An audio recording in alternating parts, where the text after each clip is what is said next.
Alright guys, happy Tartan Day. If you happen to be watching, great. Analytics show really the only person watching these videos is me, however. So, talk fast, and if you happen to be watching, that's great. It's posted on YouTube, which means that of course you will be able to slow me down. So, with that being said, let's get this party started. We are on Act 1. We have just finished Scene 5, which puts us in Scene 6. So, here we go. King Duncan and the rest of the Scottish lords are going to arrive at the castle of Macbeth at Inverness. Duncan's going to say nice things about the castle, and oh, it's wonderful. And Lady Macbeth, oh, you're such a wonderful hostess, which is kind of ironic, because we know, as the audience, that she is plotting his murder, which is not a very host-like thing to do. As a matter of fact, it breaks all the rules of hospitality, like, don't kill your host, or don't kill your guests.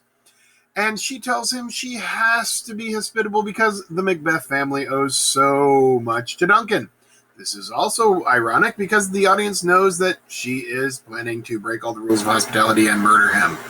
Duncan asks to see Macbeth because he simply loves that guy, and he thinks Macbeth is so awesome, we're going to need to listen to it for a little bit in Scene 6. Moving on to Scene 7, Macbeth is going to talk himself out of killing Duncan the King. He's going to decide that even if he were willing to risk going to hell for doing that, he decides that he still shouldn't kill the king because of a number of reasons that you'll need to know, all four of. Number 1, Macbeth is related to him. Number 2, Macbeth swore an oath of loyalty as a vassal. Number 3, he is the king's host for the night, and the rules of hospitality that he protect him, not murder him.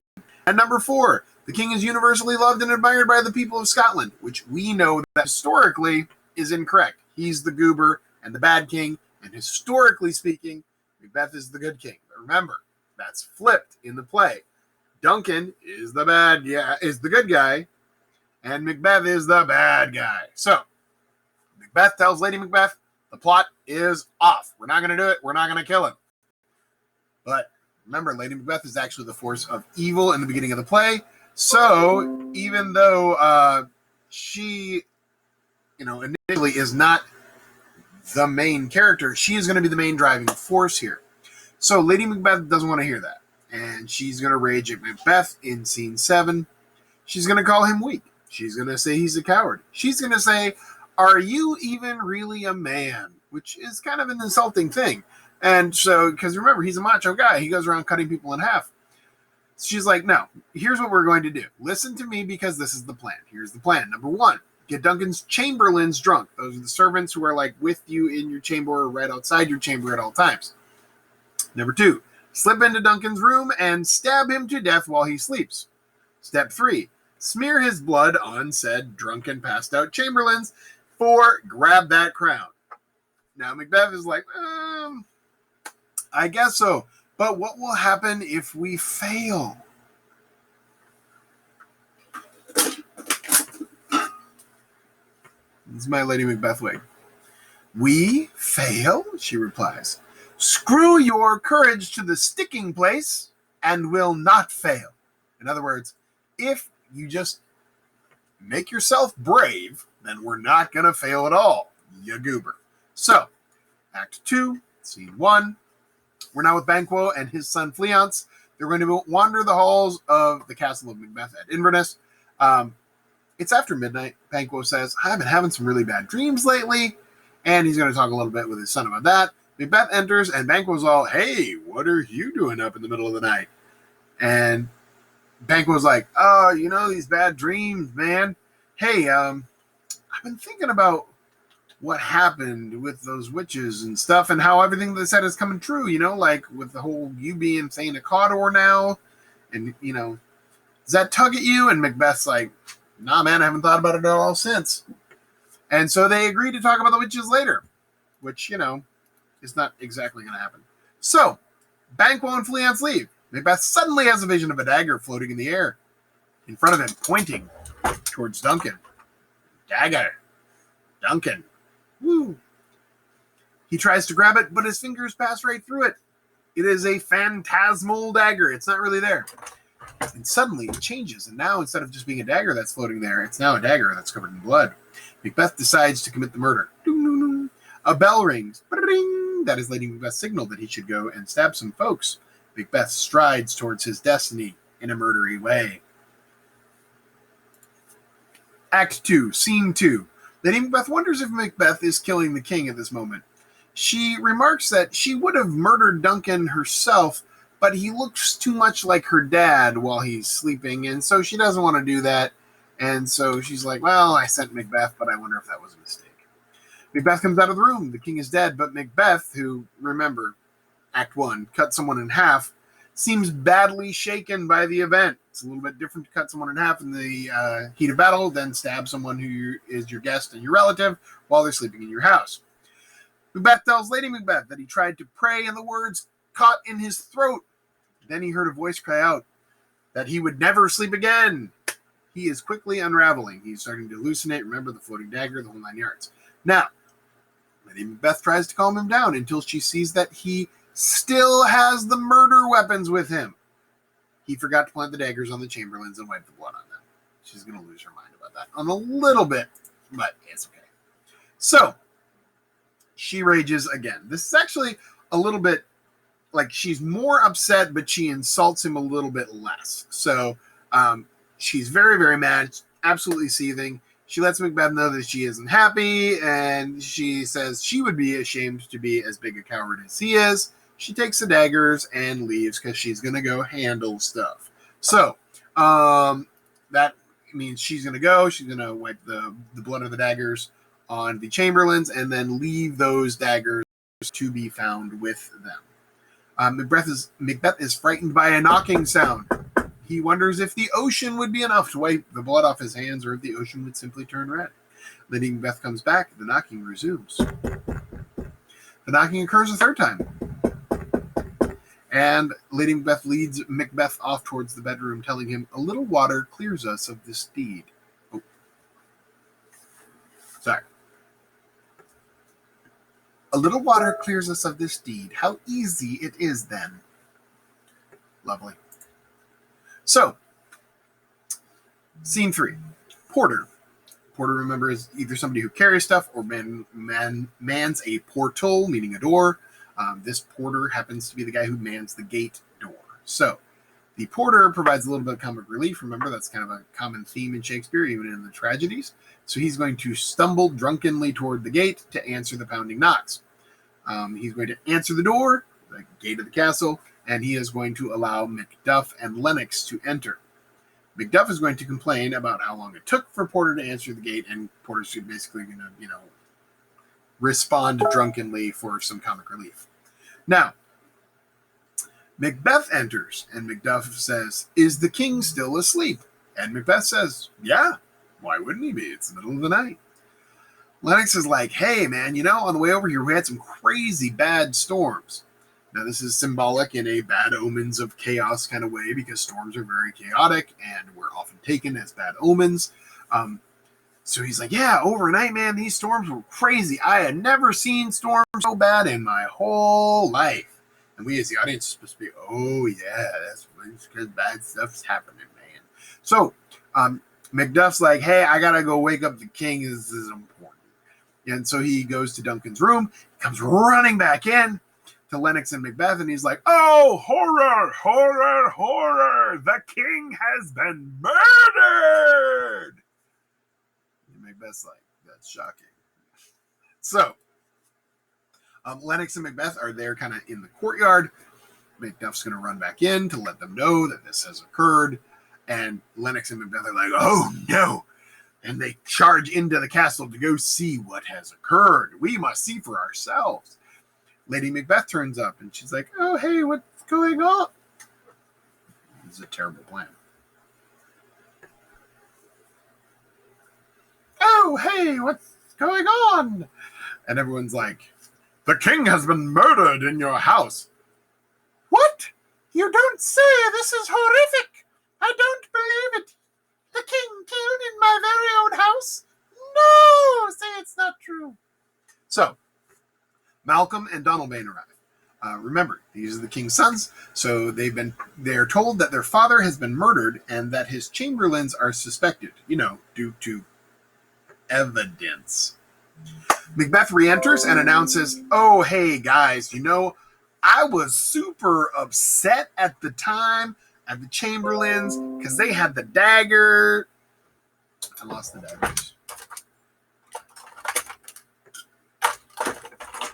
Hold on, sorry. Because they had the daggers and they were all, bloody, and so I killed them. And everybody's like, you did what now? And he's like, I killed them both. I killed them. Yeah. So Macduff's like, dude, we needed to talk to them. Like, why would they kill the king that they've been loyal to for forever, man? This seems rather suspicious. And Macbeth's like, I don't know what to tell you, man. I got super angry because, Macduff, King Duncan's my relative, and so the rage made me do it, man. I'm so sorry. He is not doing an awesome job of being convincing. And so to draw attention away from her husband, Lady Macbeth is going to try to be the center of attention. She is going to swoon. She's going to fake a fainting spell. Oh, the horror! Oh. So, Macduff and Banquo call for help. Oh, she's passed out. Quick, help her. Malcolm and Donalbain whisper to each other, we may not be safe here since, somebody murdered our dad here. We'll probably be murdered next if we stay. So we should probably sneak away. So, sneaky. Now, Lady Macbeth is taken to another room to recover. Macbeth and Banquo get the lords together to discuss the murder. Malcolm and Donalbain decide to split up and get the heck out of town. Malcolm is going to go to England, which is south of Scotland, and Donalbain will go west because he is going to go to Ireland. It's going to be a grand old time. Now,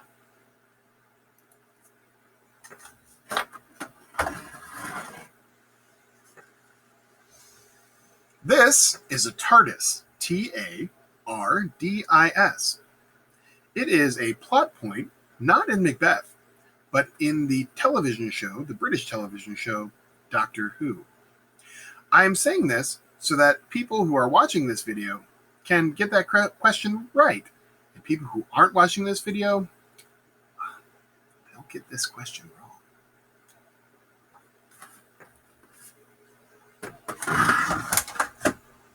So, Act 2, Scene 4. Ross talks to an old dude about all the wacky stuff that's been happening. Remember, omens and whatnot are going to be a big deal in this. So he's like, it was dark out, but it was the day. I saw a falcon and it got killed by an owl. Of course, falcons and owls are both predatory birds. They're both raptors, but falcons are day birds. Owls are night birds. Falcons are good omens. Owls are bad omens. Duncan had really well-behaved horses, like you do when you're the king. But they ate each other, man. It was crazy. And Macbeth is going to be made king by the other lords during this whole time period. So suspicion is beginning to fall on Malcolm and Donalbain. Why? Because remember that whole sneak. When you sneak away from the scene of a murder, people tend to think you might have had something to do with it. So even though they fled in order to protect themselves, they are now beginning to look a little bit guilty, maybe not of the murder, but at least having been involved in some way because they snuck off. So it's that whole thing like in police shows where they're like, don't you leave town. Well, they did. So Banquo ponders the words of the witches to him now that Macbeth is king, because Banquo's like, they told me that my son would be king. Interesting. Macbeth and Lady Macbeth enter as king and queen. Greetings, subjects. Oh, hello, Banquo. Please attend a feast this evening. Dogs. It's okay. Macbeth says he wants to discuss Malcolm and Donalbain later on. They may be a threat. Because remember, he has to continue to, cast suspicion on others so that people don't suspect him. Banquo exits. Macbeth tells a certain servant to go and fetch the guys that he has sent for. The servant exits to go get them. These dudes, they're not good guys. So Macbeth muses to himself that due to the witch's prophecy, Banquo, his only friend, is now also the only person in all of Scotland that he is afraid of. Two men enter. Macbeth reminds them how mad they were at Banquo when he hired them the day before. And they're like, yes, we really don't like that Banquo guy. He's like, that's good, because remember, I'm paying you a lot of money to kill him. And Macbeth says, oh, by the way, make sure you kill Fleance, his son, too, because that's important. And they're like, absolutely, thanks, King. Now, Lady Macbeth is despairing of the situation. Macbeth enters and says that his mind is all twisted and full of scorpions, that the work that began with Duncan's death is still not completed, because now, he's going to have to kill Banquo and Fleance. And Macbeth says, please be kind to Banquo at the banquet. Why? He's going to murder him. Is it because he's like, oh, please be kind to him? It's his last night on earth. No. He's like, please be kind to him in order to lull my old friend into a false sense of security before he is murdered by my hired assassins. So we start to have the shift from, Lady Macbeth being the driving force of evil to Macbeth is now beginning to kind of get on board with the being evil crazy train. The two murderers have brought along another killer. They set an ambush for the targets. The trap is sprung. The killers slay Banquo. Waka! But with Banquo's dying breath, ha! He's like, Fleance, run away, boy! And Fleance is like, and he runs away. So Fleance successfully escapes the trap. The killers abandon Banquo's body, where it will be found, because we want this to happen, and they exit to tell Macbeth that they were like, hey, half successful, which, is always what you want to hear from your hired hit team.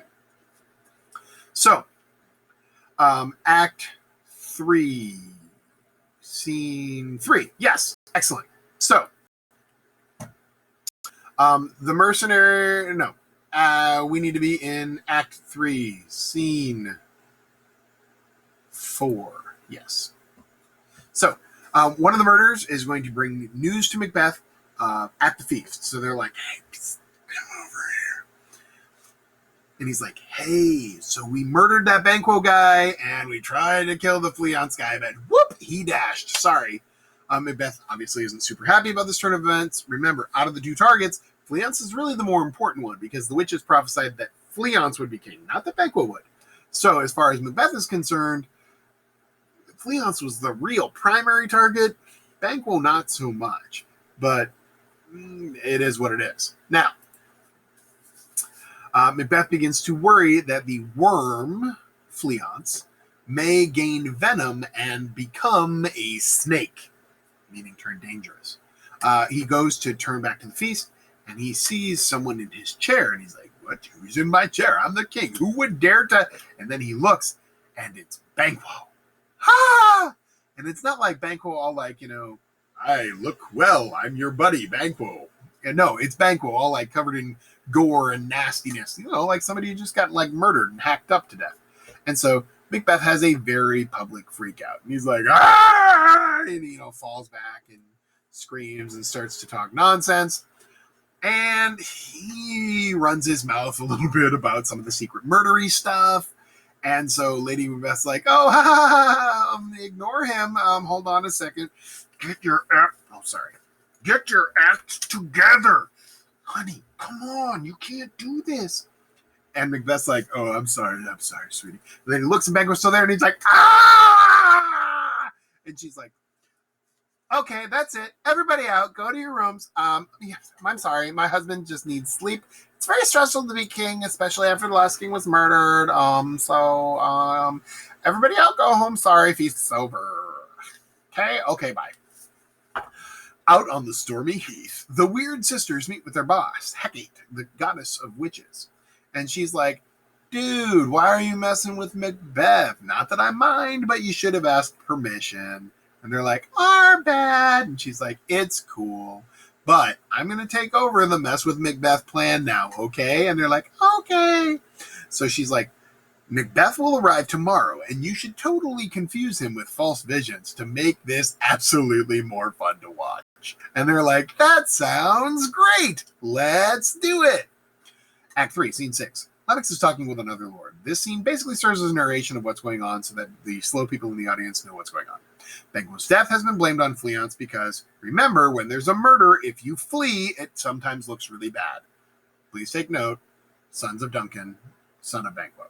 Now, both Lennox and the other lord correctly suspect that, in fact, the tyrant, as they call him, Macbeth, is actually responsible.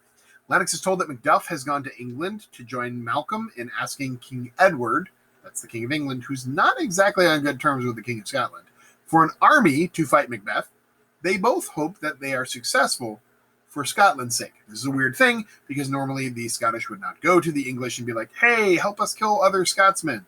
So this is kind of to tell you exactly how desperate the situation is in their minds. Act 4, Scene 1. The weird sisters cook up a foul concoction. It's super nasty. Hecate appears and she's like, oh, this looks lovely. One witch chants, by the pricking of... I'm not Lady Macbeth. I'm a witch. You can tell because of my hairy face. By the pricking of my thumb, something wicked this way comes. Then Macbeth appears. Something wicked. And he asks the witches to tell him his future one more time. Instead, they're like, oh yeah, we're totally going to do that. Remember the plan and send him false visions to confuse him. So they summon these horrible apparitions, these things that are like, shades, things that are phantasmal, ephemeral. You can see through them. They're not really there. They're clearly apparitions. They're not there. So the point is, they're designed to deceive Macbeth and lull him into a false sense of security, a sense of complacency that all is now well, that he's been murdery enough. A floating head tells him, wear Macduff. Not like skin him and wear him as a coat. No. Like wear, like short from beware, because otherwise it doesn't fit in the rhyme scheme. So, the rhythm pattern. So, beware Macduff. So he's like, okay, check, beware Macduff. And then there's, then a bloody child appears and says, none of woman born shall harm Macbeth. And he's like, okay, I'm invincible because all people are born. Good to know. And then a crowned child holding like a tree. You're like, wait, why is a child holding a tree? That's impossible. Yeah, remember, they're impossible visions. So the child holding a tree tells Macbeth, Macbeth is safe until Burnham Wood moves to Dunsinane Hill. Now, Burnham Wood is the forest near Macbeth's new castle, and Dunsinane Hill is the hill his castle is built upon. So, in other words, here's the things. There we go. This one, beware Macduff. This one, no one born of a woman can hurt you. This one, you are totally safe until the forest by your house moves up the hill and onto it. Totally possible things. So Macbeth's like, excellent, I'm invincible. Now you have a procession of 8 kings march by, and the last one carries a mirror. Banquo's ghost is at the end of the line. Macbeth's like, explain this vision, how dare you? And the witches are like, it's called capering. And so they caper about, and then they vanish. Lennox enters, and he's like, Macbeth, I have some news. And Macbeth's like, excellent, I love news and murdering people, but that part's a secret. And Macduff's Lennox is like, okay, cool, you love news? Well, here's the news. Macduff has fled to England. And Macbeth's like, ooh, I hate that guy. And I just got a scary vision that said I should beware him. I know. Send me my hit team. I mean, those guys. And so Lennox, goes and gets the murderers and whatnot. Now, Macbeth is going to send his secret hit team, because Lennox doesn't realize they're the hit team that, murdered everybody. So he's going to send his special murdery team to Macduff's castle. Now, remember, he knows that Macduff is not at his castle. Macduff is in England. So Macbeth sends his murder squad to Macduff's house to kill Macduff's wife and children. Not to kill Macduff, to kill his wife and children. We now have fully shifted to Macbeth is the evil force in the play. Lady Macbeth, we don't really care about it anymore. So, I say that like we care about her, but she's not the evil one. Now, Back at the ranch, Lady Macduff is talking to Ross. So this is not Lady Macbeth with the red hair. This is Lady Macduff. And she's like, Ross, can you tell me why my husband has fled Scotland and why he's gone to our longtime enemy, England?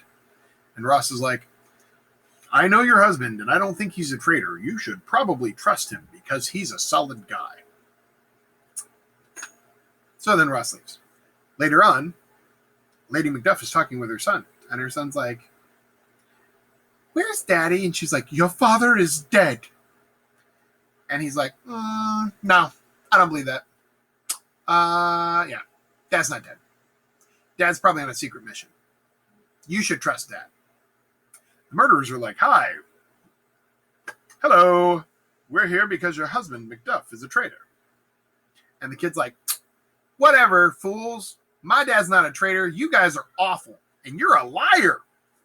Way to go, kid. So, bravest person in the whole play. The murderer then stabs the kid. Lady Macduff runs off stage. Oh no, you're killing children! The murderers pursue her and kill her and all of the rest of her children. Doesn't go well for the Macduff family. Malcolm has a rather strange dialogue with Macduff while waiting to speak with King Edward, the Confessor of England. Through a series of super odd questions and lies and weird statements, Malcolm is going to try to pull out of Macduff whether Macduff is secretly loyal to Macbeth and trying to trap him, or if Macduff is actually here because he is loyal to Scotland and would therefore be an ally, at least in Malcolm's mind. So Malcolm tells Macduff the truth about everything and then finally welcomes him as an ally after he's kind of figured out that Macduff is on the up and up and on team good guy, not team super murdery bad guy. So Malcolm is then going to explain to Macduff his clever plan. He's like, okay, so here's the deal.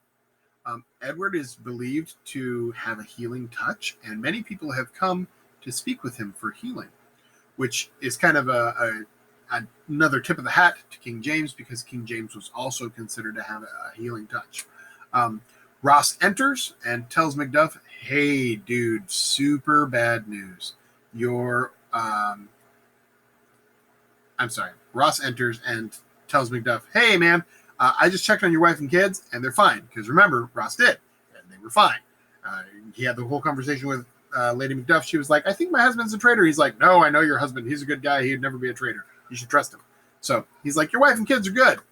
Now listen, Malcolm, you need to return to Scotland and liberate it from Macbeth because he is awful. And here's all the reasons he is awful. And he's like, and he lists all the reasons that Macbeth is not a super nice guy.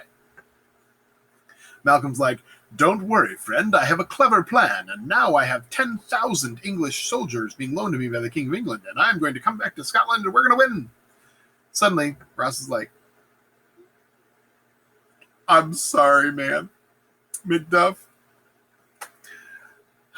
your wife and kids were good when I saw them, but then a messenger let me know after I left, some bad guys came and they killed everybody. Everybody's very, very dead. Macduff is like,